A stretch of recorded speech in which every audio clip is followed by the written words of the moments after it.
Hello Morocco, bonjour. It's my pleasure to address you here today from New York City at the New York office of the United Nations Environment Program, wishing you fruitful deliberations as part of your session.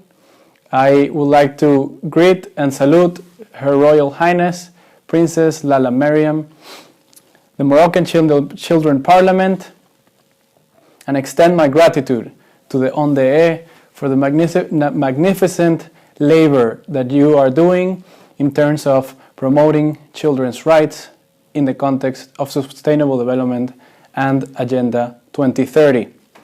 As you know, 194 member states have agreed this formidable framework that will allow us to achieve a world of sustainable energy for all, a world of sustainable education for all, a world of no poverty, a world where our children and the children of our children have the same opportunities and human rights that we have been able to enjoy.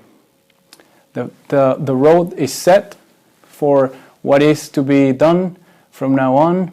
We know what the path is, and now we must come together to achieve the 2030 Agenda, the 17 Sustainable Development Goals, and its 169 targets.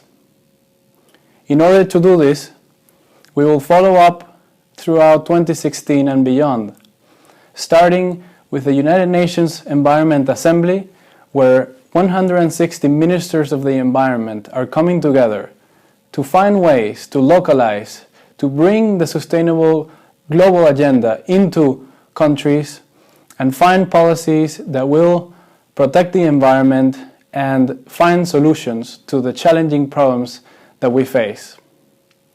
25 resolutions have already been proposed. Among them, we have issues ranging from sandstorms and dust storms in the area of the Arab region, all the way to protecting wildlife and the threat to all of those species that are subject to illicit trade, and marine ecosystems and their protection, including the fight against microplastics which accumulate on the fisheries and pose a great threat to human health. The theme of this year's United Nations Environment Assembly will be the link between a healthy environment and healthy people. Furthermore, it will be the second and the first follow-up meeting to climate change throughout the year. The first one will be in April, where parties signing the Paris Agreement will come together to commit formally to this global effort to combat and avert climate change. And then, of course, COP22 in Morocco.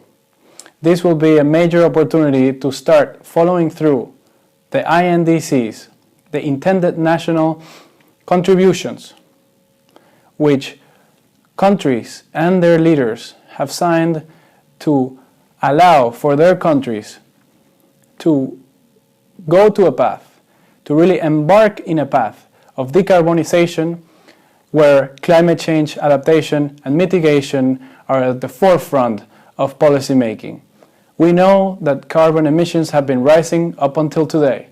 Now, with the Paris Agreement, we have the opportunity as a global society to start changing these patterns in order to avert the rise of global temperature by over 2 degrees on average.